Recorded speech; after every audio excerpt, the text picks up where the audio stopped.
Everyone, welcome back two nations academy. ये आपका class 11th का पॉलिटी का सेकंड नंबर का चैप्टर है। फर्स्ट नंबर का हम कर चुके हैं और रिवीजन लेक्चर भी मैं अपलोड कर चुके हैं, आपको पता होगा। सेकंड नंबर का लेक्चर क्या कहता है, क्या है, मतलब उसमें क्या पढ़ेंगे, rights in the Indian constitution हम पढ़ेंगे कि हमारे भारतीय संविधान में हमारे अधिकारों को किस तरीके से बताया गया है, ये हम इसमें पढ़ेंगे। तो इससे पहले वाले लेक्चर में आपने देखा होगा कि मैंने आप प्रॉपर ओवरव्यू दिया है लेक्चर का कि हम फर्स्ट लेक्चर में क्या पढ़ेंगे, सेकंड में क्या पढ़ेंगे, थर्ड में क्या पढ़ेंगे, फर्दर मोर। तो फर्स्ट लेक्चर में आज हम क्या क्या पढ़ने वाले हैं वो देख लो। सबसे पहले तो राइट्स क्या होते हैं भाई, अधिकार क्या होते हैं ये भी जानना बहुत जरूरी है। क्यों अधिकार बहुत जरूरी है। तीसरा कि अधिकारों को कॉन्स्टिट्यूशन में मतलब संविधान में क्यों लिखा गया है। चौथा कि लीगल राइट्स के डिफरेंस, लीगल राइट्स और फंडामेंटल राइट्स में डिफरेंसेस। अब लीगल राइट्स क्या होते हैं, फंडामेंटल राइट्स क्या होते हैं, ये आपको पता होना चाहिए, तो ये हम इसमें पढ़ेंगे। लीगल राइट्स सिंपल देखो, लीगल राइट्स वो होते हैं जिनको कानून के तरीके, कानून के द्वारा, सरकार के द्वारा जिनको समर्थन मिला हो, कानून के द्वारा जिनको समर्थन मिला हो, कोर्ट जिसको इम्प्लीमेंट कर दे, ठीक है, कोर्ट अगर वो इम्प्लीमेंट कर रही है तो वो लीगल राइट्स होते हैं। उसके अलावा आप उससे ड्यूटीज से बंधे होते हैं, आपके कर्तव्य होते हैं, वो लीगल राइट्स होते हैं, ठीक है, और सबके लिए समान होते हैं, ये भी आपको ध्यान रखना होगा।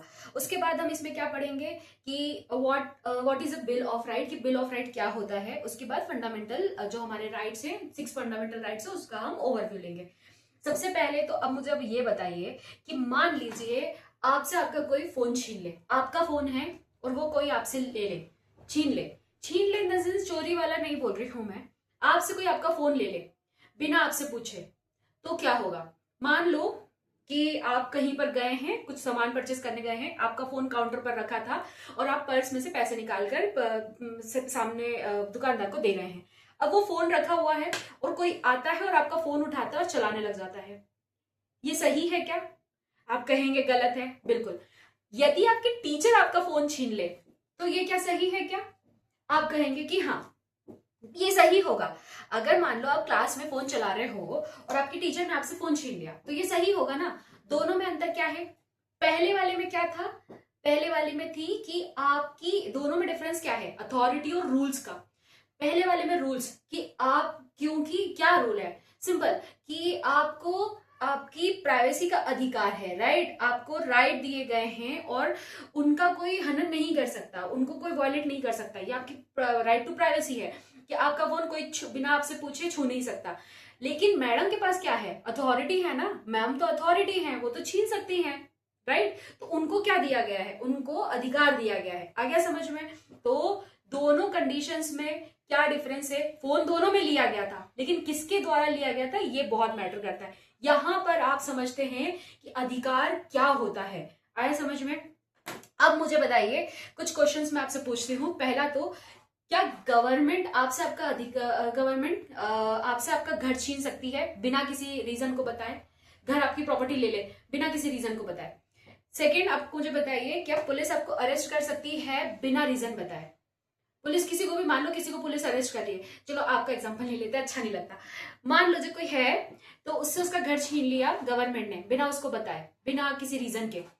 उस इंसान को पुलिस ने अरेस्ट कर लिया बिना रीजन बताया कि क्यों अरेस्ट कर रहे हैं, ठीक है, उसको जबरदस्ती अरेस्ट कर लिया। और मान लो किसी पर्टिकुलर स्कूल में किसी पर्टिकुलर रिलीजन वालों को मना कर दिया जाए कि आप यहां नहीं पढ़ सकते, ये रिलीजन वालों को एडमिशन नहीं दिया जाएगा, क्या ये सब सही है? आप कहेंगे कि नहीं ये तो बिल्कुल गलत है। क्यों गलत है भैया? आपको क्यों कैसे पता है कि ये यही बिल्कुल गलत है? क्या चीज गलत और क्या चीज सही है, क्यों पता है आपको? पता है क्यों? क्योंकि कॉन्स्टिट्यूशन ने आपके अधिकारों को सुरक्षित करके रखा है।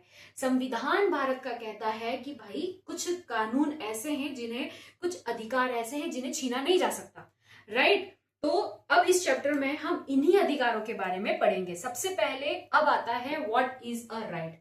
एग्जाम्पल से आपको क्लियर हो गया होगा, अब जान लो कि what is a right.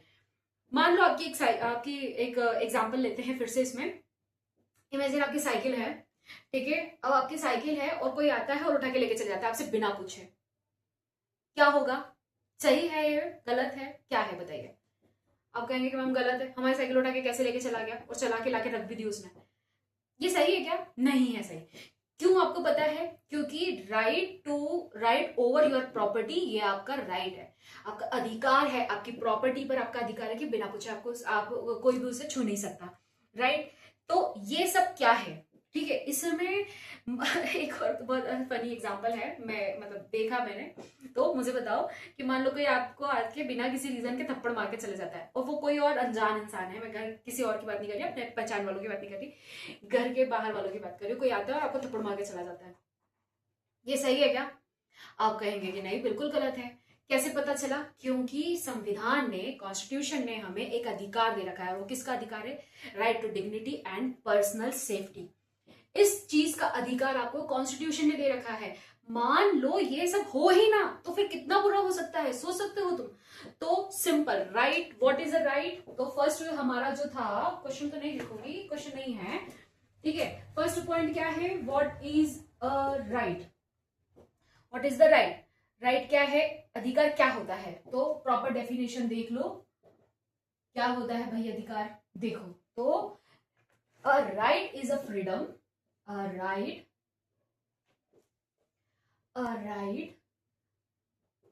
is a freedom, a right is a freedom, protection or entitlement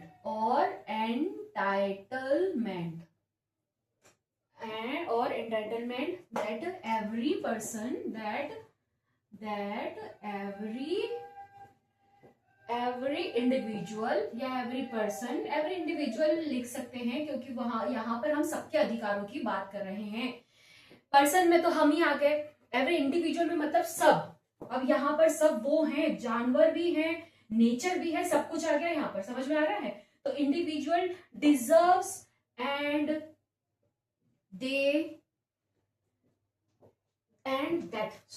that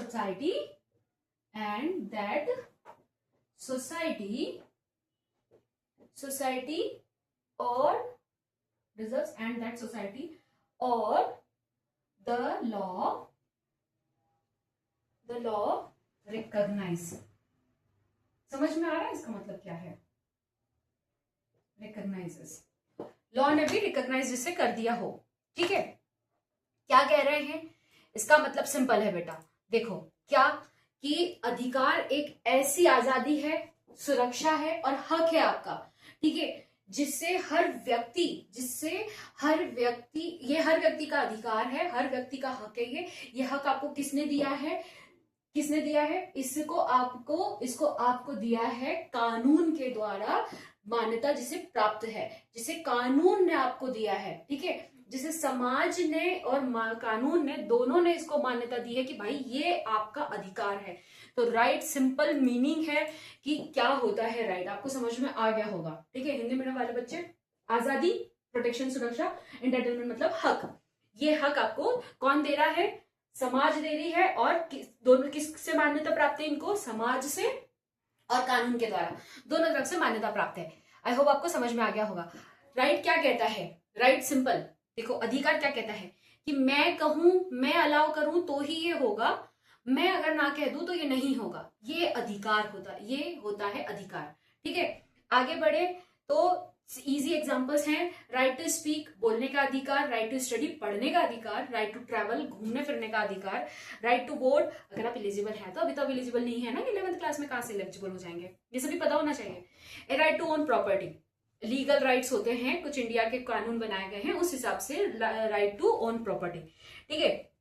एक रियल लाइफ एग्जांपल आप सुनो, कि मान लो किसी स्कूल में कहें, या किसी पर्टिकुलर प्लेस पे कहें कि यहां पर, चलो स्कूल का एग्जांपल लेते हैं, मान लो स्कूल में लाइब्रेरी है, स्कूल की लाइब्रेरी है वो, सुनना मेरी बात ध्यान से, और लाइब्रेरी में लिखा है कि भैया सिर्फ लड़के ही आ सकते, लड़कियां नहीं आ सकती, या सिर्फ लड़कियां आ सकती, लड़के नहीं आ सकते।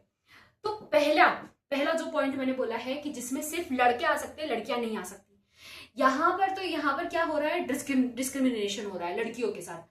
लेकिन अगर यही कह दिया जाए कि ये पर्टिकुलर एरिया जो है लाइब्रेरी का, ये डिजिग्नेटेड है लड़कियों के लिए, समझना, दोनों में अंतर बता रही हूं मैं। पहले वाले में कहा कि लड़कियों को तो अलाउ ही नहीं है लाइब्रेरी में आना, लड़के ही आके पढ़ सकते हैं, और सेकंड केस में लिखा हुआ है कि लड़कियां सिर्फ यहीं पर बैठकर पढ़ेंगी और दूसरी जगह पर बैठकर नहीं पढ़ सकती, और यहाँ पर लड़के अलाउ नहीं है। दोनों डिस्क्रिमिनेशंस में, दोनों भेदभाव जो हो रहे हैं दोनों तरीके के, इनमें क्या अंतर है? पहला वाला नेगेटिव है, देखो सिंपल, क्योंकि वहां पर प्रॉपरली आप एक पूरी फीमेल जो पूरी कम्युनिटी है समझ लो, उसको आप डिनाई कर रहे हो। लेकिन सेकंड वाले में आपका पर्पस कुछ और है, राइट? आप समझ रहे हो, आपका पर्पस अलग है, आप डिस्क्रिमिनेशन नहीं कर रहे, वो पॉजिटिव डिस्क्रिमिनेशन हो गया। अगर कि आप पर्टिकुलर एरिया को डेजिग्नेटेड कर देते हैं, पर्टिकुलर एरिया को आप सिर्फ अलाउ करते हैं लड़कियों के लिए, तो ये पॉजिटिव डिस्क्रिमिनेशन में आता है, नेगेटिव डिस्क्रिमिनेशन में नहीं आता है, वो गलत नहीं माना जाएगा। समझ में आ रहा है? आई होप आपको समझ में आ गया होगा दोनों में क्या अंतर है। ठीक है, अब हम बात करते हैं, यहां देखो राइट टू इक्वालिटी आता है पहले वाले में, जो वायलेट हो रहा है कि भाई आप लड़कों को ही अलाउ कर रहे हो और उसके पीछे कोई रीजन नहीं है, आप लड़कों को अलाउ कर लो लड़कियों को नहीं कर रहे हो, इसके पीछे कुछ रीजन नहीं है। यहाँ पर प्रॉपर दिखा रहा है कि वायलेशन किसका है, किसका हनन किया गया है, राइट टू इक्वालिटी का। ठीक है, समानता के अधिकार का हनन हो रहा है, वहां पर प्रॉपर बताया जा रहा है। अब आते हैं, एक फैक्ट सुन लो मेरी बात ध्यान से, जैसे कि हर इंसान को, हर बच्चे को, every child naturally has the some basic human rights, कि हर बच्चे को कुछ बेसिक राइट्स हैं जो जन्म के साथ वो अपने लेकर आता है, जैसे राइट टू फूड होना चाहिए, फूड मिलना चाहिए उसको, फूड है, सेफ्टी है, रिस्पेक्ट है, एजुकेशन है और फ्रीडम है। ये वो हैं जिससे प्रॉपर लीगली प्रोटेक्ट किया गया है, किसके द्वारा? अधिकारों के द्वारा। अधिकार यहाँ पर लीगल कानून के द्वारा जिसको प्रोटेक्ट करा जाता है, एक बच्चे के ये अधिकार होते हैं और उसको कानून प्रोटेक्ट कर रही है, कानून उसको सुरक्षा प्रोवाइड कर रहा है कि उसे खाना मिलना चाहिए, उसे सेफ्टी सुरक्षा मिलनी चाहिए, उसे इज्जत मिलनी चाहिए, एजुकेशन शिक्षा मिलनी चाहिए और फ्रीडम आजादी मिलनी चाहिए। आजादी किस बात की? आजादी कि क्या आपको पढ़ना है, क्या आपको नहीं पढ़ना है, इस चीज की आजादी। आप चाह रहे हो कि आप 11th में आपने ह्यूमैनिटीज लिया तो आपको ह्यूमैनिटीज लेने की आजादी होनी चाहिए। अगर आप कह रहे हैं कि नहीं मुझे तो बायोलॉजी लेना है तो आपको उसकी आजादी होनी चाहिए। ये आजादी की यहाँ पर बात कर रहे हैं, ठीक है, गलत सेंस में मत लेके चले जाना। पार्ट 2 पर आते हैं, why do we need right. अब why do we need right में क्या आता है? सिंपल, मान लो कि हमें राइट्स की, मतलब एक ये क्वेश्चन है कि हमें राइट्स की जरूरत ही क्यों पड़ी। तो मान लो एक फुटबॉल मैच है, अब फुटबॉल मैच में मैच हो रहा है और यहाँ पर कोई रेफरी नहीं है, कोई रेफरी नहीं है, कोई रूल्स नहीं है, कोई ऑफ साइड नहीं है, कोई फाउल नहीं, कोई पेनल्टी नहीं, कुछ नहीं है लग रहा है यहाँ पर। अब मुझे बताओ कि क्या होगा गेम में? केओस क्रिएट हो जाएगा, सिंपल सी बात है। तो राइट क्या करता है? अधिकार हमें क्यों मिलते हैं? ताकि हर पर्सन अगर अपनी मेहनत कर रहा है तो उसको अनफेयर ट्रीटमेंट ना मिले। अगर वो मेहनत कर रहा है तो उसे अनफेयर ट्रीटमेंट ना मिले। इवन अगर वो मेहनत नहीं भी कर रहा है तो उसे अनफेयर ट्रीटमेंट नहीं मिलना चाहिए। आप समझा सकते हो अगर वो मेहनत नहीं कर रहा है तो, आप जान सकते हो उसकी वजह कि क्यों मेहनत नहीं कर रहा है भाई, है ना, ये सब आप जान सकते हो, लेकिन अनफेयर ट्रीटमेंट ना मिले इसलिए अधिकारों की जरूरत है। ठीक है, अब एनसीईआरटी में बहुत अच्छी स्टोरी दी हुई है, सुनिए। 1982 की बात है, एशियन गेम्स की बात है, एशियन गेम्स के टाइम की बात है। कुछ थाउजेंड्स ऑफ पुअर वर्कर्स थे जिन्होंने स्टेडियम को और फ्लाईओवर को बनाया था। ठीक है, 1982 की बात है। और कुछ गरीब वर्कर्स थे जिन्होंने थाउजेंड्स ऑफ वर्कर की बात कर रहे हैं यहाँ पर। ठीक है, अब क्या होता है कि इन्हें जो पैसे दिए गए थे वो मिनिमम वेजेस से भी कम थे।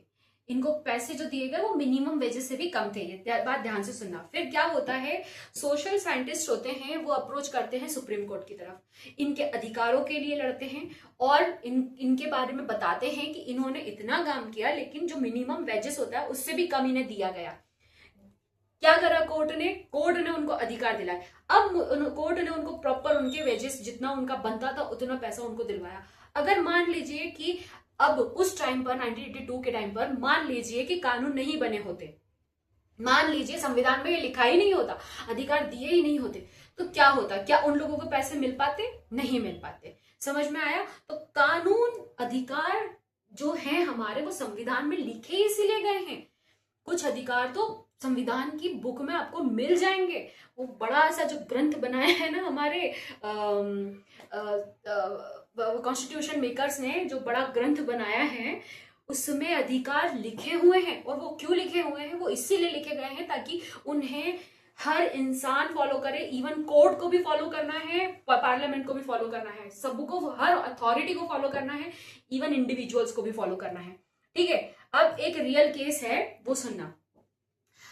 मच्छल लालूंग करके थे असम के, वो अपने जब वो यंग थे तब उनको अरेस्ट किया गया, ठीक है, और उनको कस्टडी में रखा गया, और वो दशक हो चुके थे, लाइक दशक हो चुके थे, तो भी उनका ट्रायल नहीं हो रहा था। डॉक्टर्स ने उनको डिक्लेयर कर दिया था कि बिल्कुल फिट हैं, ये ट्रायल के लिए रेडी हैं, मतलब फिजिकली रेडी हैं, वो जाकर ट्रायल, मेंटली फिजिकली रेडी हैं, ठीक हैं, वो बिल्कुल स्वस्थ हैं, वो जाकर ट्रायल अपना वो कर सकते हैं, ट्रायल में प्रेजेंट हो सकते हैं। अब क्या होता है कि ये फिर भी ऐसा नहीं हो रहा होता है, राइट। डॉक्टर ने फिट उनको बता दिया होता है। He was finally release after intervention. कब होता है? जबकि NHRC, national human rights commission, जब उनके लिए अप्रोच करता है कोर्ट में, तब उनका ट्रायल परफॉर्म होता है। तुम सोच सकते हो कि अगर ये अधिकार दिया ही नहीं जाता तो वो तो हमेशा के लिए जेल में होते ना।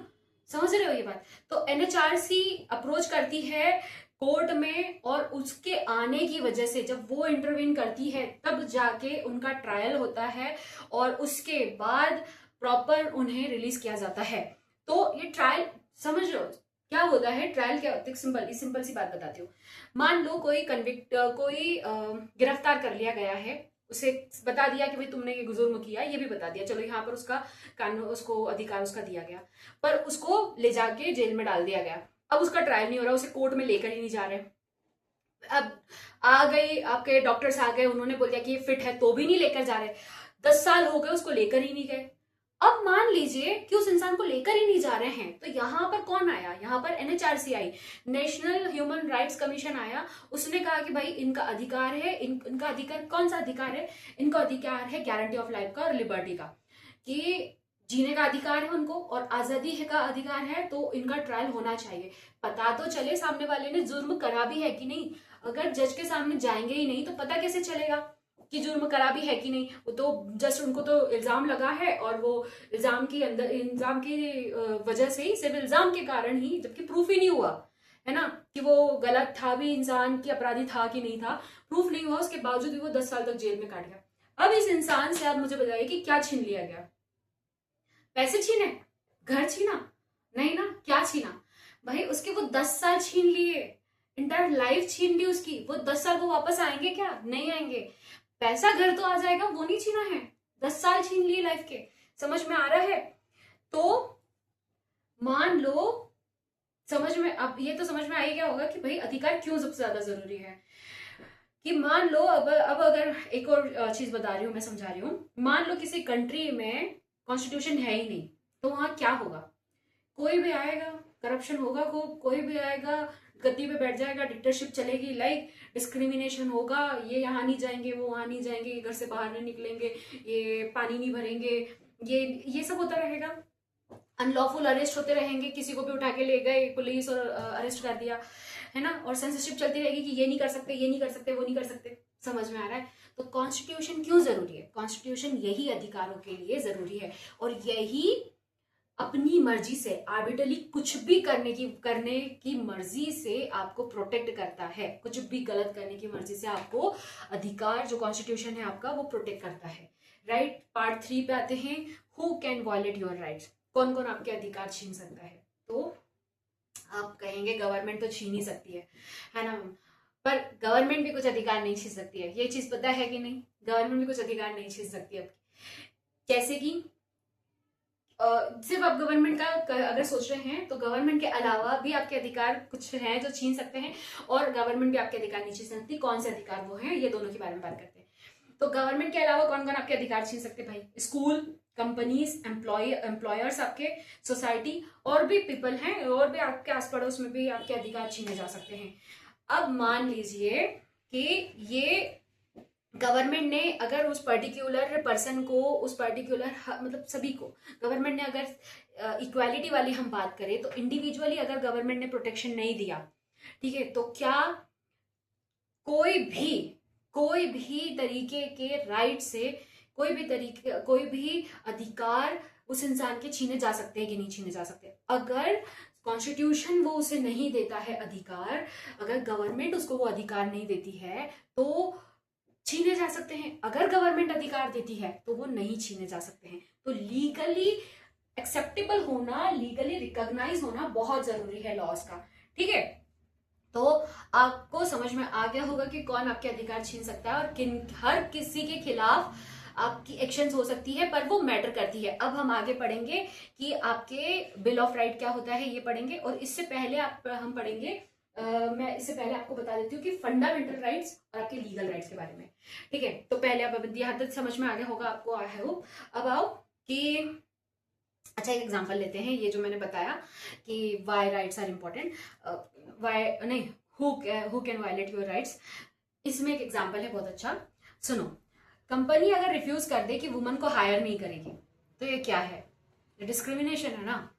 ठीक है, अगर स्कूल रिफ्यूज कर दे एडमिशन पर्टिकुलर किसी कास्ट के लिए, किसी समाज के लिए, तो डिस्क्रिमिनेशन है। सेम वही कि अगर पुलिस अरेस्ट कर ले बिना किसी को बताए कि क्या वजह है जो उसको अरेस्ट किया जा रहा है, तो क्या होगा? तो यहाँ होगा वायलेशन ऑफ लिबर्टी। तो ये दो में डिस्क्रिमिनेशन है, वायलेशन ऑफ लिबर्टी। ये चीजें जो हैं, ये टर्म जो है, ये आपको पता होना चाहिए। जब हम प्रॉपर फंडामेंटल राइट्स और राइट्स पढ़ेंगे सारे, तो आपको ये टर्म्स के बारे में सब कुछ पता चल जाएगा। यहाँ आपको इंट्रोड्यूस कर रही हूँ मैं। ठीक है, what is a bill of right? अब बिल ऑफ राइट क्या होता है? बिल ऑफ राइट होता है भाई कि वो अधिकार जो आपके कॉन्स्टिट्यूशन में डायरेक्टली मेंशन हो, कॉन्स्टिट्यूशन की बुक में डायरेक्टली लिखे हुए हो, वो लिखा हुआ जो अधिकार है उसको कहते हैं बिल ऑफ राइट। जो इसका पर्पस क्या होता है? प्रोटेक्ट सिटीजन्स, कि सिटीजन्स को प्रोटेक्ट करना। अब वो सिटीजन्स के लिए होते हैं, कुछ बाहर वालों के लिए भी होते हैं, कुछ सिटीजन्स के लिए भी होते हैं। यहाँ भी मैं आपको एक हिंट दे रही हूँ, क्यों? क्योंकि आगे चल के ऐसे राइट्स आपको देखने को मिलेंगे। फिर to stop government from violating rights, कि सरकार को भी कुछ अधिकारों का हनन करने का अधिकार नहीं है। इसके लिए भी, लिमिटेशंस के लिए भी वो राइट्स लिखे जाते हैं कॉन्स्टिट्यूशन में। बिल ऑफ राइट्स में ये सब आता है, उसका पर्पस ये होता है। थर्ड, कि provide remedies when rights are violated. अगर वायलेट हो गया राइट, ठीक है, हो गया, आपको पता नहीं चला, हो गया, सरकार के द्वारा हुआ, किसी के भी द्वारा हुआ, अब हो गया, अब उसकी रेमेडीज क्या होंगी, तो रेमेडीज भी पता होनी चाहिए। तो ये सब पर्पस होता है बिल ऑफ राइट का। ठीक है, अब आते हैं जैसे कि एग्जाम्पल बहुत अच्छा है यहाँ पे। मान जैसे कि आपने फोन परचेस किया, नया फोन लिया, अब फोन में आता है वारंटी कार्ड। तो वारंटी कार्ड क्यों आता है? कि भाई इस समय से इस समय के बीच में, अगर इतने इतने साल की वारंटी, 5 साल की वारंटी, 5 साल के बीच में आपका फोन इन्हीं तरीकों से अगर डैमेज होता है, इन्हीं तरीकों से अगर उसमें कोई प्रॉब्लम आती है, तो आपको वारंटी दी जाती है कि आपका फोन ठीक कर दिया जाएगा। ऐसे ही कॉन्स्टिट्यूशन में, कॉन्स्टिट्यूशन जो हमारा संविधान है, उसके अंदर बिल ऑफ राइट यही काम करता है कि आपको गारंटी दी जाती है, आपको प्रोटेक्शन दिया जाता है कि आपकी हम सुरक्षा करेंगे, आपके लिए हम खड़े हैं। कौन खड़े हैं जी? कानून खड़ा है। कौन सा कानून? हमारा संविधान खड़ा है। ठीक है, कि आपका कोई भी अधिकार वायलेट नहीं होगा। ठीक है, हिस्टोरिकल फैक्ट है यहाँ पर एक बहुत अच्छा, इंडिया के फ्रीडम स्ट्रगल के टाइम का है ये, तो सुनते जाइएगा। लीडर वहां पर उस टाइम पर जो इंडियन फ्रीडम लीडर्स थे, जब मूवमेंट चल रहे थे उस टाइम पर जो लीडर्स थे, उनकी डिमांड थी, ब्रिटिशर्स थे, कि हमें हमारे अधिकारों को, मतलब हमारे इंडियंस के अधिकारों को रिस्पेक्ट दी जाए। और वो क्या थी, वो कैसे थी और किसने करी थी, वो सुनो। द मोतीलाल नेहरू कमेटी, मोतीलाल नेहरू जी की जो कमेटी थी 1928 में, इन्होंने प्रपोज करा था एक bill of right. Bill of rights propose करा था। So when India became independent, जब इंडिया आजाद होगा, स्वतंत्र होगा, तो उसमें फंडामेंटल राइट्स कॉन्स्टिट्यूशन के अंदर कंसीडर्ड किए जाएंगे। ठीक है, कॉन्स्टिट्यूशन के अंदर लिखे जाएंगे, ये इस पर वर्क किया जाएगा। ये एक बिल ऑफ राइट जो था, वो ब्रिटिशर्स के टाइम पर, ब्रिटिशर्स को स्ट्रगल, ये इंडियन फ्रीडम स्ट्रगल के टाइम पर मोतीलाल नेहरू जी की कमेटी ने प्रपोज किया था। ठीक है, अब पार्ट 5 पे आते हैं, व्हाट आर फंडामेंटल राइट्स, की फंडामेंटल राइट्स क्या होते हैं। ठीक है, तो सबसे पहले तो जान लो, कोई भी अधिकार समान नहीं होता। ठीक है, हर अधिकार अलग अलग होते हैं। कुछ अधिकार वायलेट कर सकते हैं, कुछ अधिकार ऐसे होते हैं, कुछ अधिकार छीने जा सकते हैं, बेटा सिंपल है, कुछ अधिकार नहीं छीने जा सकते। और जो नहीं छीने जा सकते, ठीक है, that the constitution itself protect them, अगर उनको कॉन्स्टिट्यूशन खुद प्रोटेक्ट कर रहा है, संविधान आपका खुद प्रोटेक्ट कर रहा है, तो वो राइट्स जो होंगे वो फंडामेंटल राइट्स होंगे। ठीक है, definition I think fundamental rights की समझ लो, लिखना क्या है इसमें, मैं वैसे भी करवाती हूँ, आपको पता है रिवीजन लेक्चर में करवाती हूँ मैं। तो फंडामेंटल राइट्स क्या होते हैं? फंडामेंटल राइट्स वो होते हैं जिन्हें आपके संविधान ने आपके लिए लिख कर रखे हैं और उन्हें संविधान प्रोटेक्ट कर रहा है, उन्हें संविधान प्रोटेक्ट कर रहा है इस तरीके का। इसका मतलब ये है कि उससे कोर्ट भी नहीं छीन सकती, आपका पार्लियामेंट भी नहीं छीन सकता। ये वो अधिकार हैं, उन अधिकारों को कहते हैं फंडामेंटल राइट्स। ठीक है, अब why they are called fundamental, वो अधिकार जिनके बगैर जो लोकतंत्र है वो सरवाइव ही नहीं कर सकता, डेमोक्रेसी कैन नॉट सरवाइव, वो अधिकार को हम कहते हैं फंडामेंटल राइट्स। जैसे फ्रीडम ही नहीं हो तो fundamental right violation, equality, no freedom no just equality no justice, ये अगर है तो डेमोक्रेसी कभी सरवाइव नहीं कर सकती। और यही आपके फंडामेंटल राइट्स है, freedom, right to freedom, right to equality, right to justice, ये ही आपके जो हैं वो फंडामेंटल राइट है। अब आते हैं डिफरेंसेस पे, लीगल राइट्स पे और फंडामेंटल राइट्स पे। लीगल राइट्स मतलब वो किसके द्वारा बनाए जाते हैं? पार्लियामेंट के द्वारा बनाए जाते हैं। फंडामेंटल राइट्स मतलब जिनको संविधान प्रोटेक्ट कर रहा है, ठीक है, जिनको संविधान ने सुरक्षा दे रखी है, प्रोटेक्टेड बाय द कॉन्स्टिट्यूशन। फिर second, easier to change through ordinary law, legal rights जो होते हैं वो इजीली चेंज कर दिए जाते हैं नॉर्मल कानूनों के द्वारा, ठीक है। लेकिन फंडामेंटल राइट्स चेंज किए जा सकते हैं क्या? Can not be change but only by constitutional amendment. अगर कॉन्स्टिट्यूशनल अमेंडमेंट हो रहा है, कॉन्स्टिट्यूशन में अमेंडमेंट कर रहे हो तो ही वो चेंज होंगे, नहीं तो चेंज नहीं होंगे, ठीक है। फिर आते हैं लीगल राइट्स पे वापस। Not every violation directly raises a constitutional law, मतलब अगर लीगल राइट है तो अगर उसका वायलेशन हो रहा है तो वो जरूरी नहीं कि वो कॉन्स्टिट्यूशनल लॉ हो, ठीक है। मतलब कॉन्स्टिट्यूशनल लॉ का मतलब होता है कि कुछ अधिकार अगर आपसे छीन लिए गए हैं तो इसका मतलब ये नहीं कि आप उठाए और कोर्ट चले गए।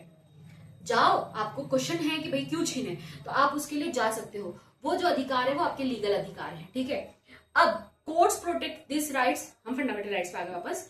Courts protects this rights from unreasonable government action, कि अगर सरकार ने कोई कानून बनाया है, कोई चेंज किया है, मान लो अगर सरकार चेंज कर रही है और फिर आपका वायलेशन हो, आपके फंडामेंटल राइट का वायलेशन हो रहा है और सरकार उसका जवाब नहीं दे पा रही है, अनरीजनेबल है वो, ठीक है, कोई रीजन नहीं बता पा रही है वो एक्शन का, तो आपको कौन प्रोटेक्ट करेगा? आपको कोर्ट प्रोटेक्ट करेगी कि भाई आपका फंडामेंटल राइट था और ये राइट आपका गवर्नमेंट ने छीना, वायलेशन हुआ और गवर्नमेंट बता भी नहीं पाई कि क्यों कर रहे हैं, है ना। तो इसको प्रोटेक्ट करने के लिए कौन आएगा? कोर्ट आएगा। और कौन सा कोर्ट आएगा? सुप्रीम कोर्ट आएगा। बाकी आगे हम पढ़ेंगे कि हाई कोर्ट में भी आप जा सकते हो, ये सभी पढ़ेंगे।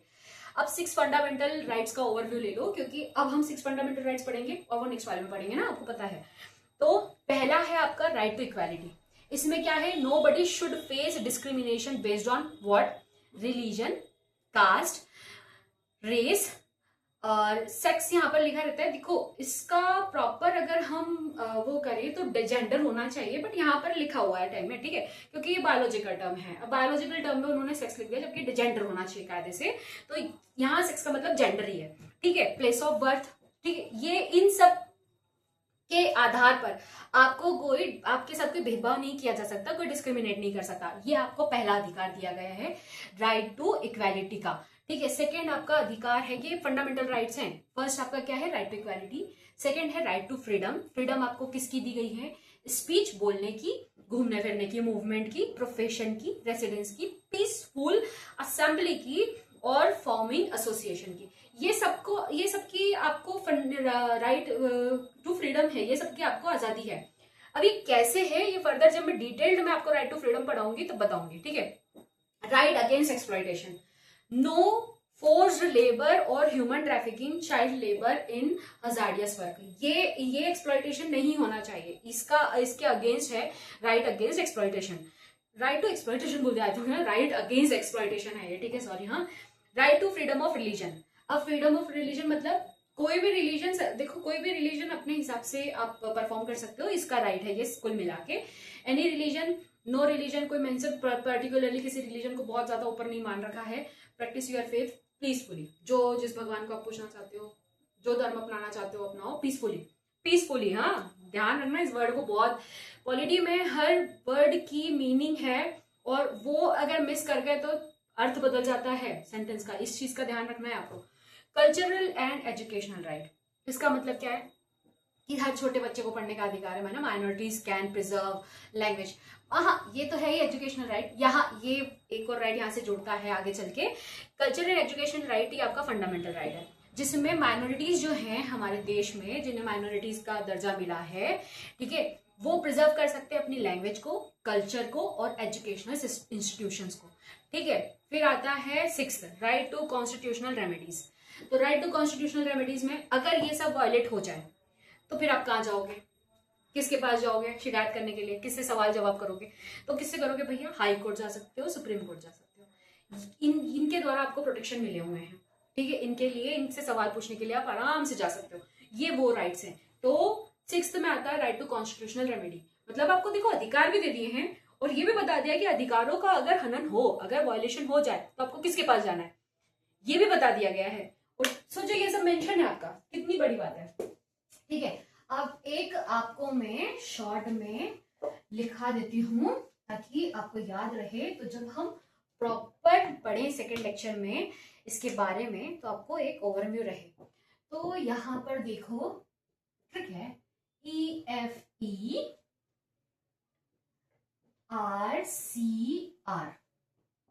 इस E का मतलब है राइट टू इक्वालिटी, ऑब्वियसली बात है, इक्वालिटी। इस F का मतलब है फ्रीडम, इस E का मतलब है exploitation, against exploitation, right against exploitation, ठीक है। R का मतलब है रिलीजन, C का मतलब है कल्चर, और फिर R का मतलब है रेमेडीज। अरे हाँ, रेमेडीज, ठीक है, स्क्रीनशॉट ले लो। अरे इससे पहले वाले में मैंने स्क्रीनशॉट का नहीं बोला ना, कोई ना कोई कहीं पर भी पॉज करके स्क्रीनशॉट लेने का आपको मिल ही जाएगा, ठीक है, तो इसका स्क्रीनशॉट ले लो। अब नेक्स्ट वाले में हम पढ़ेंगे आपका फर्दर सेकेंड लेक्चर स्टार्ट करेंगे। कुछ अमेजिंग फैक्ट्स हैं यहाँ पर, वो भी सुन लो। इंडिया में ओरिजिनली जब देश आज़ाद हुआ उस टाइम पर जब कॉन्स्टिट्यूशन बन गया और फंडामेंटल राइट्स लिख दिए गए थे, तब 7 फंडामेंटल राइट्स थे, ठीक है। मतलब राइट टू प्रॉपर्टी भी था एक। राइट टू प्रॉपर्टी का क्या हुआ, उसका गलत इस्तेमाल इतना होने लगा, मतलब वो फंडामेंटल राइट में डाल दिया था, क्योंकि उसका इतना गलत इस्तेमाल होने लगा, इतना गलत इस्तेमाल होने लगा कि 1978 में परेशान हो गई बिल्कुल गवर्नमेंट, सुप्रीम कोर्ट भी परेशान हो गई और आपकी गवर्नमेंट भी परेशान हो गई। तो 44th कॉन्स्टिट्यूशनल अमेंडमेंट एक्ट के द्वारा इसको ऑर्डिनरी लीगल राइट में डाल दिया गया। आर्टिकल 300A में आपको ये लीगल राइट में मिलेगा। तो राइट टू प्रॉपर्टी, देखो अब ये चेंज करने का अधिकार किसको दिया? गवर्नमेंट को दिया है। गवर्नमेंट के बाद ये चेक होगा कहाँ? सुप्रीम कोर्ट में। ये सब है, ये सब कहाँ लिखा हुआ है? ये सब आपके संविधान में लिखा हुआ है, हमारे कॉन्स्टिट्यूशन में लिखा हुआ है। तो कोई भी बिना वजह नहीं हो रही है कोई भी चीज, ठीक है। अब यहाँ पर समझ में आ गया होगा आपको। और एक एक्टिविटी है, ये मैं चाहती हूँ आप परफॉर्म करिएगा। मान लो ये मुझे बताइएगा कि यहाँ पर कौन कौन से राइट्स जो है आपके फंडामेंटल राइट्स हैं, कौन कौन से वायलेशन, कहाँ कौन कौन से राइट का वायलेशन हो रहा है। पहला, a restaurant refuses entry because of caste. अगर कोई रेस्टोरेंट कास्ट के बेसिस पर रिफ्यूज कर देता है एंट्री को, तो यहाँ पर कौन सा राइट वायलेट हो रहा है ये आप मुझे बताएंगे, ठीक है। सेकेंड आपका है, पुलिस अरेस्ट कर ले अगर किसी को बिना रीजन बताए, यहाँ कौन सा राइट वायलेट हो रहा है ये आप बताएंगे। A child is working in a fireworks factory, ये कहाँ पर, यहाँ पर कौन सा राइट वायलेट हो रहा है वो आप मुझे बताएंगे। फोर्थ है, a student is forced to change religion. एक विद्यार्थी को, एक स्टूडेंट को फोर्स किया जा रहा है कि वो अपना रिलीजन, अपना धर्म चेंज करे, यहाँ उसका कौन सा राइट वायलेट हो रहा है ये बताएंगे। A linguistic minority wants to open its own school.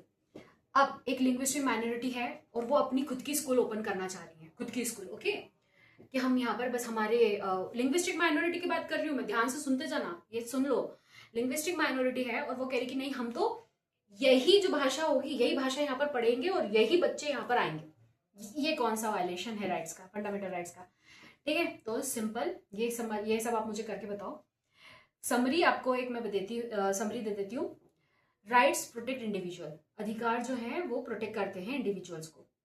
Rights create justice, right जो जस्टिस को मतलब न्याय को, न्याय प्रणाली को बनाए रखने के लिए राइट्स अधिकार दिए जाते हैं, वो उसको न्याय प्रणाली को बनाते हैं अधिकार, ठीक है। Rights protect citizens from misuse of power, right citizens के लिए हैं, कौन से सिटीजन्स, जो जिस देश में रह रहे हैं उस सिटीजन्स की बात कर रहे हैं, ठीक है, कि कोई भी उनको प्रोटेक्शन के लिए है, सिटीजन्स के प्रोटेक्शन के लिए कि कोई भी मिसयूज नहीं कर सकता पावर का, ठीक है। यहाँ पर अगर सिटीजन्स हैं और वो बहुत अच्छी पोजीशन पे हैं तो वहां पर भी वो प्रोटेक्शन, वहां पर भी राइट्स जो है वो प्रोटेक्ट करते हैं कि वो अपना पावर का मिसयूज नहीं कर सकते। समझ गए होंगे आप। Fundamental rights are the backbone of Indian democracy, जो हमारे मौलिक अधिकार हैं, जो फंडामेंटल राइट्स हैं, वो बैकबोन है हमारे लोकतंत्र के, डेमोक्रेसी के, ठीक है। The constitution guarantees 6 fundamental rights, हमारे संविधान ने 6 मौलिक अधिकारों के लिए गारंटी दे रखी है। आई होप आपको समझ में आ गया होगा। अब नेक्स्ट वाले लेक्चर में फंडामेंटल राइट्स हम डेप्थ में पढ़ेंगे। तब तक के लिए टेक केयर, बाय बाय।